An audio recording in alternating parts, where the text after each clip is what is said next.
Hey guys, welcome to MNMMPT નાટી. આજની video ગુજરાતીમાં છે. ટોટલ ગુજરાતીમાં વાત થશે કારણ કે નાટી ગુજરાતી વિશે વાત કરવાના છીએ. I have one of my achievers here, Jaymin. એમને રિસેન્ટલી એક્ઝામ આપેલી નાટી ગુજરાતીની, સ્કોર્સ લાવ્યા, બહુ સારા માર્ક્સથી પાસ થયા.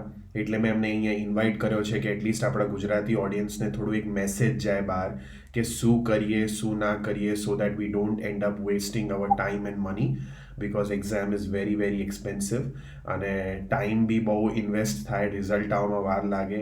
એટલે it is always a great thing to listen from a student જેણે અચીવ ઓલરેડી કરી લીધું હોય. Jaymin, welcome, many congratulations. તમારો સ્કોર શેર કરો, તમારી જર્ની કેવી હતી, એક્સપિરિયન્સ કેવું હતું, જરાક શેર કરો એટલે આપણા ગુજરાતી સ્ટુડન્ટ્સને થોડી હેલ્પ મળે. Definitely, Mohit sir. So from the beginning, if I have to start, મેં છે ને થોડા તમારા વિડીયોઝ જોયા હતા યુટ્યુબની અંદર અને આઈ વોઝ લાઈક કે exam is really expensive as you mention, બરાબર? તો એ તો એક્સપેન્સિવ હશે જ અને મારે ચાન્સ નતો લેવો આની અંદર કે મારે એક ટ્રાયની અંદર જ મારે આને કેવું હતું ને કે વાઇન્ડ અપ કરવું હતું આની અંદર. તો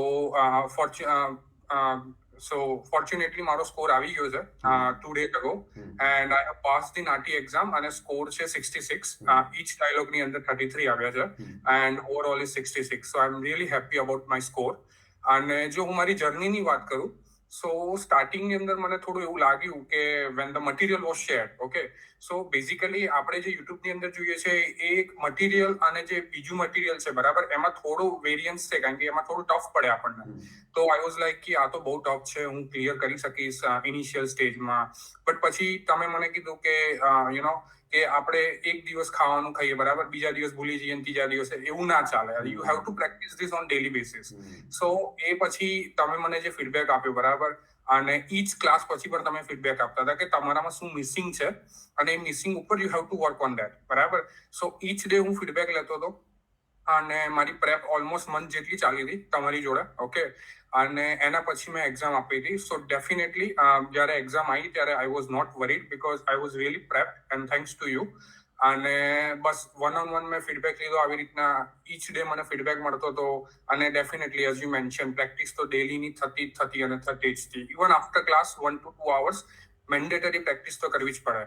સો because of that and your feedback, I have achieved the score. So I'm really helpful for the MNMM PT and NATI. Thank you Jaymin. આમાં તમને હું એક વસ્તુ શેર કરીશ. નાટી ગુજરાતીની અંદર જે અમારી પાસે ઇન્ક્વાયરીઝ આવે ને કે મારે એક્ઝામ આપવાની છે, એમાં મેજોરિટી ઇન્ક્વાયરી એવા સ્ટુડન્ટની છે જેમને નાટી ગુજરાતી પહેલાં પોતે જાતે આપી લીધી અને એમનાથી ક્લિયર ના થઈ અને પછી હવે એ લોકોએ કોચિંગ લેવાનું ડિસાઈડ કર્યું. એમનો નંબર વધારે છે કમ્પેર્ડ ટુ એવા સ્ટુડન્ટ જે ફ્રેશ ફર્સ્ટ ટાઈમ આપે છે અને કોચિંગ લેવાનું ડિસિઝન લે છે. બહુ ઓછા સ્ટુડન્ટ કોચિંગ લેવાનું ડિસિઝન લે છે વિધાઉટ ફેલિંગ નાટી ગુજરાતી.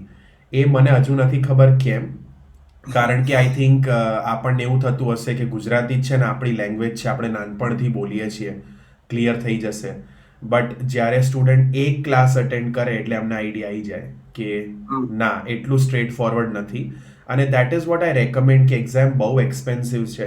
$815 તમારા બગડે પછી તમને રિયલાઇઝ થાય એના કરતાં at least go through one class recording of mind and then decide કે આ તો કરી લઈશું તો પછી બરાબર છે. પણ જો લાગે કે ના, નહીં થાય તો ગો ફોર કોચિંગ. અને 4 weeks is an ideal preparation time જે હું દરેક સ્ટુડન્ટને રેકમેન્ડ કરું છું, કરવું જ જોઈએ, બરાબર. કંઈ કહેવું છે જયમીન બહાર જે ગુજરાતી આપણા ફ્રેન્ડ્સ બેઠા છે એમના માટે કોઈ મેસેજ છે? ડેફિનેટલી હું તો એવું જ કહીશ એઝ યુ મેન્શન કે એક્ઝામ રિયલી એક્સપેન્સિવ છે, બરાબર. લાગે કે 20 મિનિટ્સની જ એક્ઝામ છે, આની અંદર કશું છે નહીં, 2 ડાયલોગ છે અને આપણે બસ એને ડિલિવર કરવાના છે. બટ એની અંદર જે વોકેબ યુઝ થાય છે, બરાબર, યુ હેવ ટુ, મતલબ કેટલો બધો શબ્દ ભંડોળ આપણી જોડે અવેલેબલ છે, બરાબર. સો આપણે એ બધું કરવા જઈએ તો ક્યાંય ના મેળ પડે. તો we have to be specific કે આની અંદર આપણે આટલાની અંદર જ આવે છે તો આપણે એટલું જ કરીએ. So that material is important as well. So એટલા માટે હું કહું છું ઓલ માય વ્યુઅર્સ જેટલા પણ જોવે છે કે ડેફિનેટલી રાધર દેન કે ભાઈ આપણે એક ટ્રાય કરીએ અને પછી જઈએ, એના કરતાં just take classes and then go for the exam. Mostly you will be able to pass. That's what I will. If you practice. Definitely. અમારે અત્યારે ડિસેમ્બર મહિનાના જે સ્ટુડન્ટ્સ હતા એમનું જાન્યુઆરીમાં રિઝલ્ટ આવ્યું છે. સો far we have reached 29. 29 students have passed the નાટી Gujarati exam, જેમને ડિસેમ્બરમાં એક્ઝામ આપી હતી અને જાન્યુઆરીમાં રિઝલ્ટ આવ્યા હતા એમના. અને એક બી સ્ટુડન્ટ ફેલ નથી થયું જેને પ્રોપર કોચિંગ લઈને એક્ઝામ આપી છે. And that is a clear statistics કે ભાઈ તમે ગાઈડન્સ ફોલો કરો તો તમે ફેલ કેમ ના થાઓ. સ્કોર કોઈના ઉપર કોઈના નીચે આવે પણ ફેલ કોઈ ના થાય, right? True. Perfect. Thank you so much, Jaimin. Like, if you all, the viewers, you want to clear your NATI exam, it can be any language. Gujarati છે, હિન્દી, પંજાબી, તમારા ફ્રેન્ડ્સમાં કે પછી પીટી ક્લિયર કરવી હોય, આ બધી એક્ઝામમાં professional guidance is important, because તમને દરેક વસ્તુનું નોલેજ ના હોઈ શકે. You can always contact us using Instagram, Facebook, MNMM PT નાટી search કરો, કાં તો નીચે ડિસ્ક્રિપ્શનમાં લિંક્સ છે, એનો યુઝ પણ કરી શકો છો. Thank you so much, Jaimin, for joining us and sharing your thoughts. God bless you, Jaimin.